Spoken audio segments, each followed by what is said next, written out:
بسم اللہ الرحمن الرحیم الحمد للہ رب العالمین والصلاة والسلام علی سید الانبیاء والمرسلین وعلی آلہ واصحابہ اجمعین اما بعد فقد قال اللہ تبارک وتعالی فی القرآن المجید والفرقان الحمید اعوذ باللہ من الشیطان الرجیم بسم اللہ الرحمن الرحیم سبحان الذی اسری بعبدہ لیلا من المسجد الحرام الی المسجد الاقصی الذی بارکنا حولہ لنریہ من آیاتنا صدق اللہ مولانا العظیم۔ میرے محترم بزرگوں اور دوستوں، اسلامی جنتری کے لحاظ سے یہ مہینہ جسے ہم رجب المرجب کے نام سے جانتے اور پہچانتے ہیں، آج اس کی 25 تاریخ ہے۔ اسی مہینے کے 23 تاریخ ہے۔ اسی مہینے کے اندر وہ عظیم واقعہ پیش آیا جسے ہم سفر معراج کے نام سے اپنے مقررین سے، علماء سے سنتے ہیں اور کتابوں کے اندر اس کی تمام تر تفاصیل سے ہم پڑھ لکھ کر کے واقف ہوتے ہیں۔ یہ واقعہ یقیناً بنی نوع انسانی کے لیے بڑے فخر کا ہے، بڑے ناز کا ہے، لیکن ساتھ ہی ساتھ میرے دوستو، اس سفر کے جو واقعات ہیں اور اس کی جو غرض و غایت ہے اور اس سے جو پیغام اللہ تبارک و تعالی نے ہم سب کو عطا کیا ہے، اصل تو یہ ہے کہ ہم اس کے پیغام سے واقف ہوں۔ جناب محمد الرسول اللہ صلی اللہ علیہ وسلم کو جب اللہ تبارک و تعالی نے نبوت اور رسالت کے منصب سے سرفراز کیا اور آپ نے اپنی نبوت کا اعلان کیا اور لوگوں کو کلمہ توحید کی طرف دعوت دی، اپنی رسالت کا آوازہ بلند کیا، تو آپ جانتے ہیں کہ جناب محمد الرسول اللہ صلی اللہ علیہ وسلم پر جو لوگ فداکار رہا کرتے تھے، جو آپ کے کمالات اور آپ کی خوبیوں کو بیان کرتے نہیں تھکتے تھے، آپ کو الصادق الامین کہتے تھے، وہی لوگ آپ کے در پہ آزار ہو گئے، آپ کی جان کے دشمن بن گئے۔ لیکن آپ صلی اللہ علیہ وسلم نے ہمت نہیں ہاری۔ اللہ تبارک و تعالی نے آپ کی تسلی کے لیے قرآن کریم کی آیات کے ذریعے سے میرے دوستو آپ کی ڈھارس بڑھایا کرتے تھے۔ وَاصْبِرْ لِحُكْمِ رَبِّكَ فَإِنَّكَ بِأَعْيُنِنَا وَسَبِّحْ بِحَمْدِ رَبِّكَ حِينَ تَقُومُ۔ آپ پورے استقامت کے ساتھ اپنے کام پر جمے رہیے، صبر کرتے رہیے، اللہ تبارک و تعالی کے احکام کی دعوت دینے میں، اس کی تبلیغ کرنے میں اور اللہ کے پیغام کو پہنچانے میں یقیناً مشکلات کھڑی ہوں گی، اس لیے کہ ایک لمبا عرصہ اس پیچھے فترت کا گزرا ہے. حضرت عیسیٰ علی نبینا وعلیہ الصلاۃ والسلام کے آسمان پر اٹھا لیے جانے کے بعد تقریباً 550 برس تک اس دنیا کے اندر نبی کی تعلیم تو رہی، جس کے ساتھ کھلواڑ کیا گیا، جس کے اندر تبدیلیاں کی گئیں، جس میں تحریف ہوئی، اپنی منشا کو دین اور شریعت بنا کر کے پیش کیا گیا، اور جو منشا کے خلاف باتیں تھیں ان کو بددینی بنا دیا گیا. یہ کام تو علماء نے، رہبانیوں نے کیا ہے، لیکن ایک لمبے عرصے تک پیغمبر کی رہبری اور رہنمائی سے اور ان کی صحبت سے یہ دنیا محروم رہی ہے. اس لیے اٹکل پچو جو کچھ بھی ان کو سمجھ میں آ رہا ہے وہ کرتے چلے آ رہے ہیں. تو آپ کی یہ دعوت ان کے لیے نامانوس ہے. ان کا دل انہیں آسانی کے ساتھ قبول نہیں کرنے کو تیار ہے. اس لیے اس راستے میں مشکلات آئیں گی، مسائل کھڑے ہوں گے، آپ کی ناکہ بندی ہوگی، آپ کا بائیکاٹ ہوگا، آپ کے پیچھے چلنے والوں کو بھی ستایا جائے گا، پریشان کیا جائے گا. ان مشکلات کے اندر آپ کو گھرنا پڑے گا.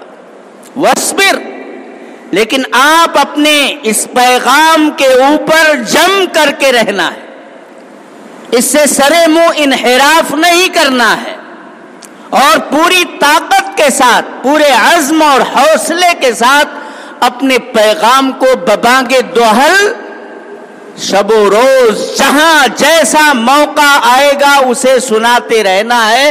وَاصْبِرْ لِحُکْمِ رَبِّکَ، اپنے پروردگار کے حکم کے اوپر آپ کو جمے رہنا ہے اور صبر کا دامن بھی ہاتھ سے نہیں چھوڑنا ہے. فَإِنَّكَ بِأَعْيُنِنَا، آپ ہماری نگہبانی میں ہیں، آپ ہماری نگرانی میں ہیں. اس لیے آپ کو بے خوف و خطر ہو کر کے، پرعزم ہو کر کے دین کی سچائی اور دین کے پیغام کو لوگوں کے سامنے پیش کرتے رہنا ہے. وَسَبِّحْ بِحَمْدِ رَبِّكَ حِينَ تَقُومُ، اور انفرادی طور پر بھی اپنے پروردگار کی تسبیح، اس کی تہلیل، اس کی تقدیس یہ بیان کرتے رہنا ہے.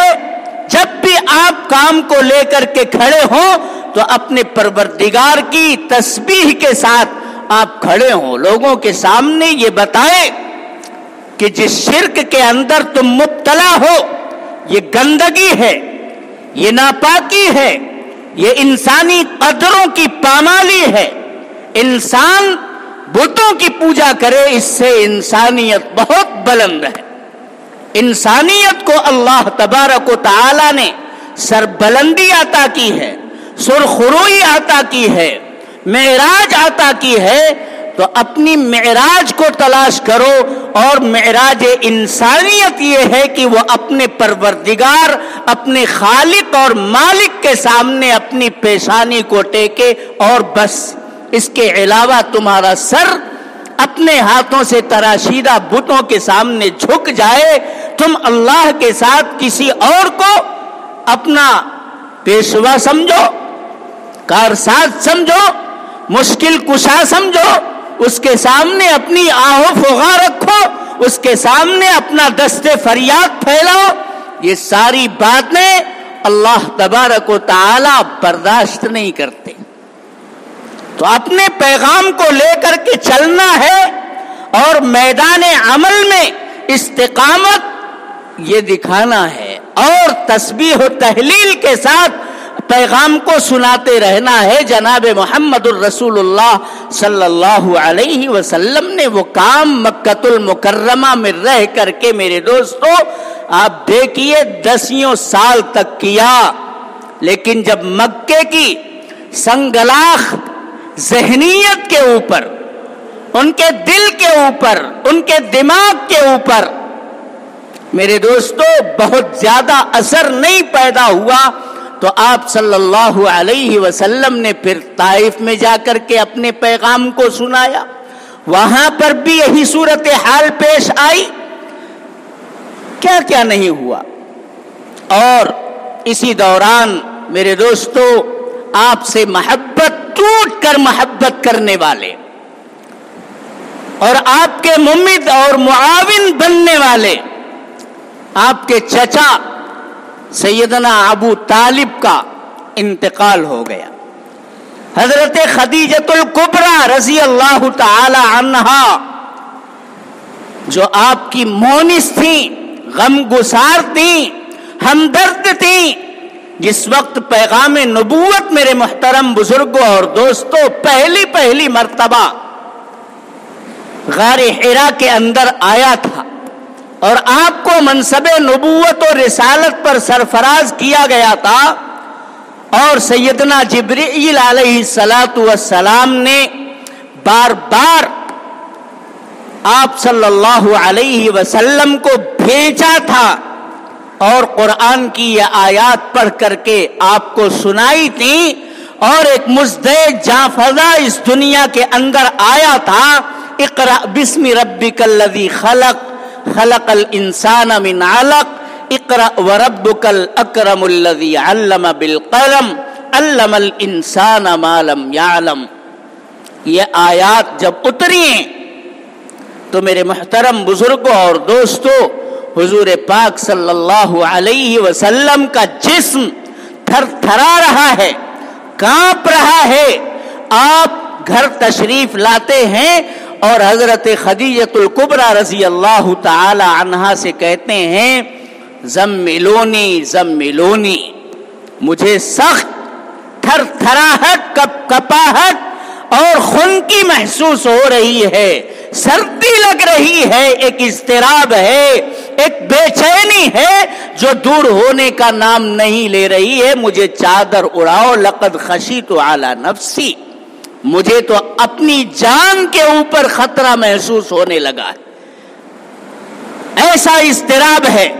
اس وقت میرے محترم بزرگوں اور دوستوں آپ کی اگر ڈھارس بندھائی تھی، آپ کے ساتھ غم گساری اور ہمدردی کے میرے دوستوں جملوں کا استعمال کیا تھا، جس نے جناب محمد الرسول اللہ صلی اللہ علیہ وسلم کے دل کو، آپ کی اضطرابی کیفیت کو سنبھال دیا تھا. میرے دوستوں کیا کہا تھا؟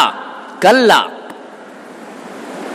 لا یخزیک اللہ ابدا انک لتصل الرحم وتکسب المعدوم وتحمل الکل وتقری الضیف وتعین علی نوائب الحق.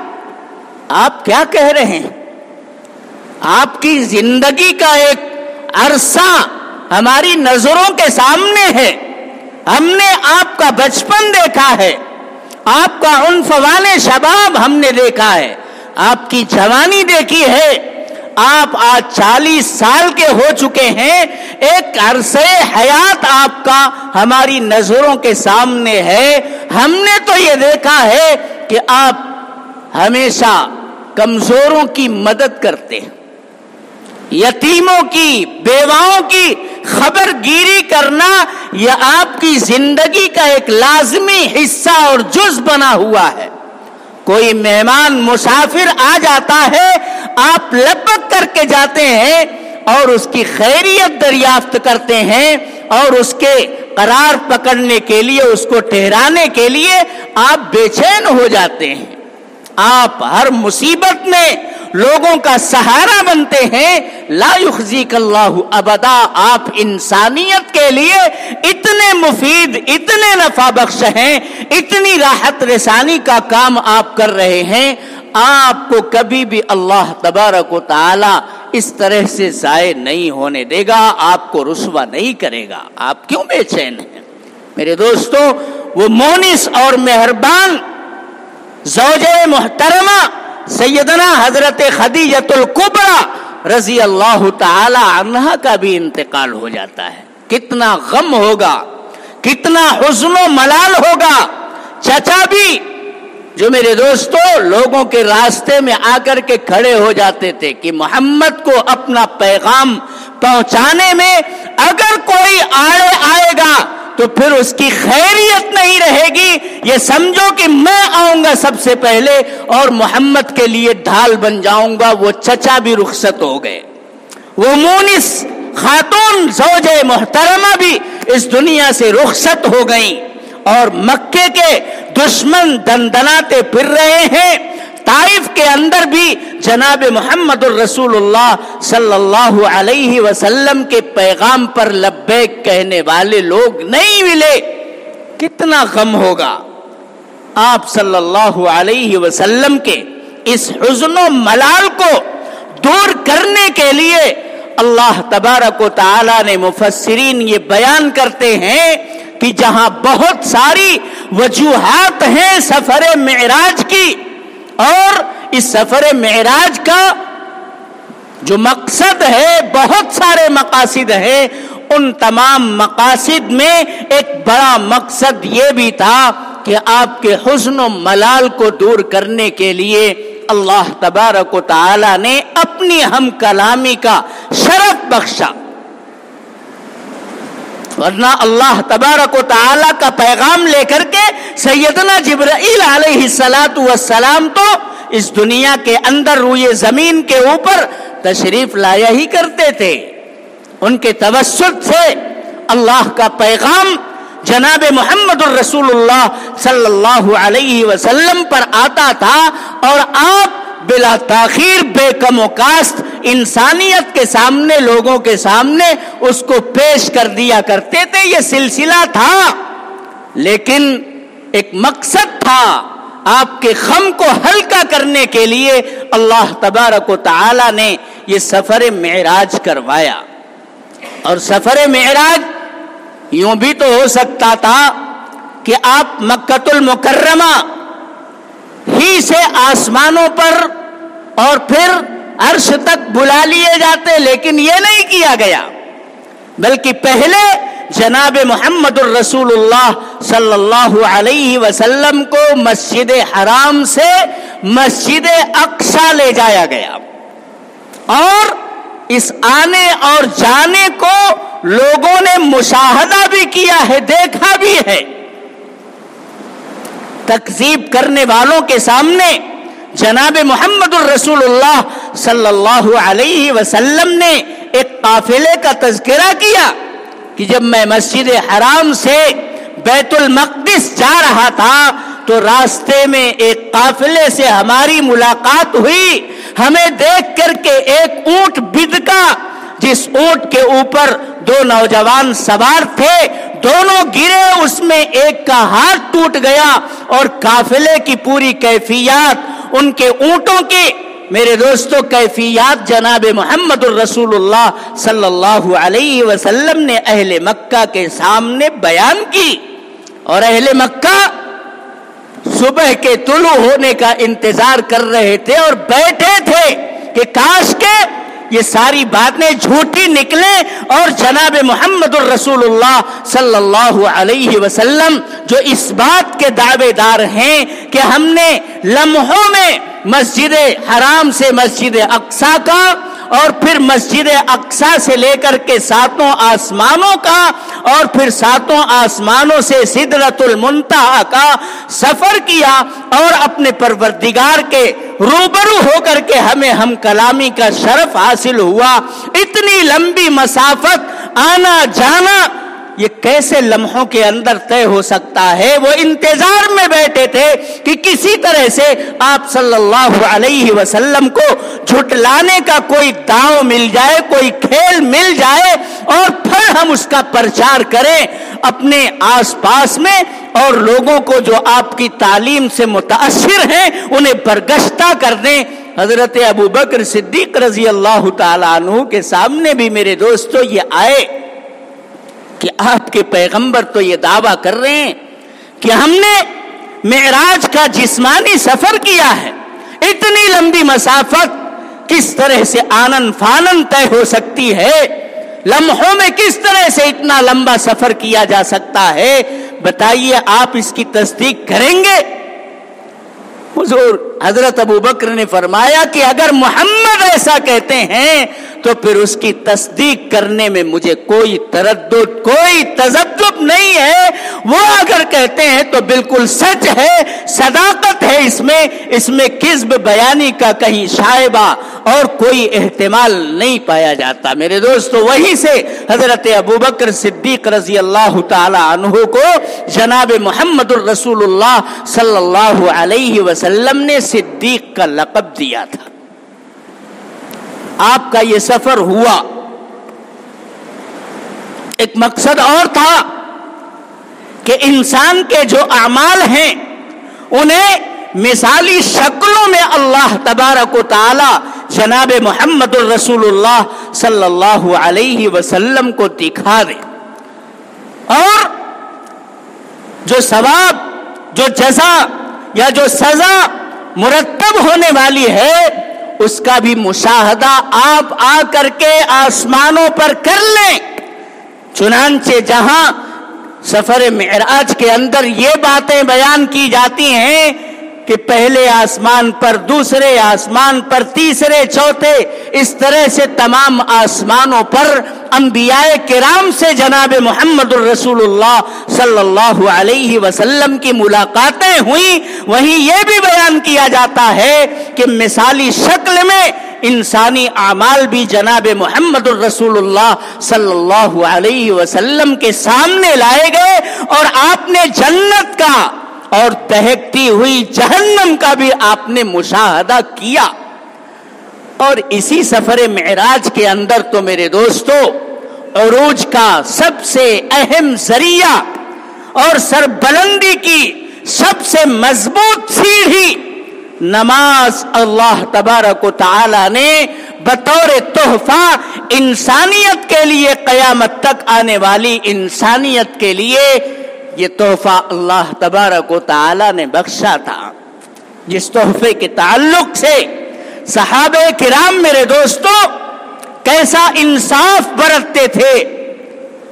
کسی صحابی کی شان سے میرے دوستو یہ بات بہت دور تھی کہ اللہ اکبر کی صدا بلند ہو جائے اور وہ اپنا کام نہ چھوڑے, اپنی دکان نہ بند کرے, اپنے مشغلے کو پس انداز نہ کرے, اور اللہ تبارک و تعالی کے دربار میں آ کر کے اس کے سامنے کھڑا ہو, اس کے سامنے کبھی آدھا جھکے اور اس کے سامنے کبھی سراپا کو جھکا کر کے اپنی ناک اور پیشانی کو رگڑ کر کے اس کی کبریائی اور اس کی برتری کو بیان کرنے کے لیے الحمدللہ رب العالمین, کہیں سبحان ربی العظیم, کہیں سبحان ربی الاعلی, کہیں التحیات للہ پڑھ کر کے اپنے پروردگار سے میرے دوستو اس کی خوشنودی اور اس کی رضا کا پروانہ حاصل کرنے کی کوشش نہ کرے.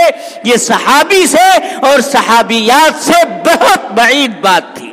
لیکن آج ہم اپنے سماج کو دیکھیں, ٹٹولیں, اپنی معاشرت کو ہم دیکھیں, اپنی سوسائٹی کے اندر دیکھیں, کیا مرد کیا گھروں کی خواتین میرے دوستو آج ہم سب اس تحفے کے تعلق سے انصاف نہیں کر رہے ہیں.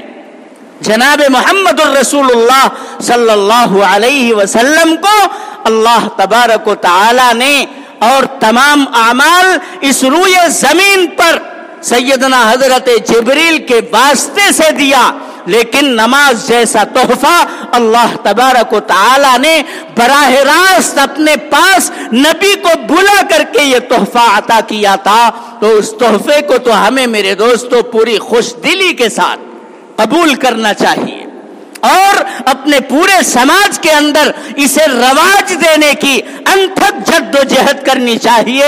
دعوت اور تبلیغ کے میدان سے جڑے ہوئے لوگ میرے محترم بزرگوں اور دوستوں اسی سوغات کو بانٹنے کے لیے گھر گھر پر دستک دیتے ہیں. مرد عورت ہر ایک کو مکلف کرنے کی کوشش اور جد و جہد یہ جاری رکھے ہوئے ہیں. اللہ تبارک و تعالی ہماری اس جہد پیہم کو قبول فرمائے, اسے برابر فرمائے, نتیجہ خیز بنائے.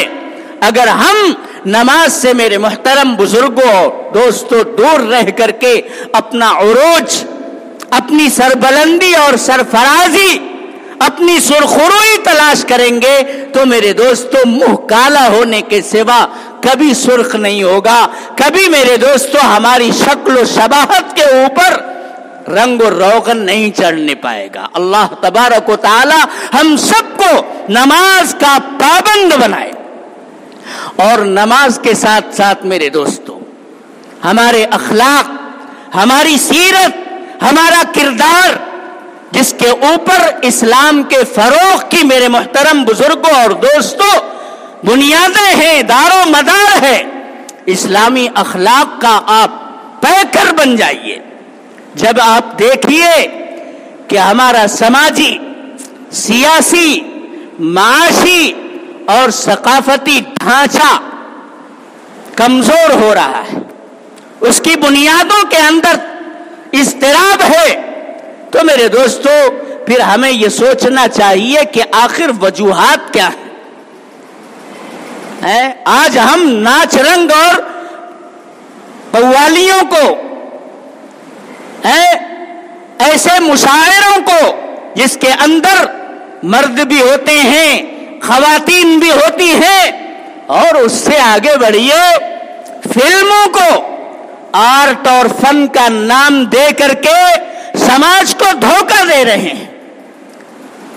یہ اسلام میرے دوستو بالکل پسند نہیں کرتا کہ جہاں مرد و زن کا اختلاط ہو، جہاں غیر شرعی کام کیے جائے اور اسے بھی جائز اور مباح قرار دینے کے لیے لوگ محنتیں کرنے لگیں، تو میرے دوستو سمجھ جائیے کہ اب ہمارے سماج کی خیر نہیں ہے۔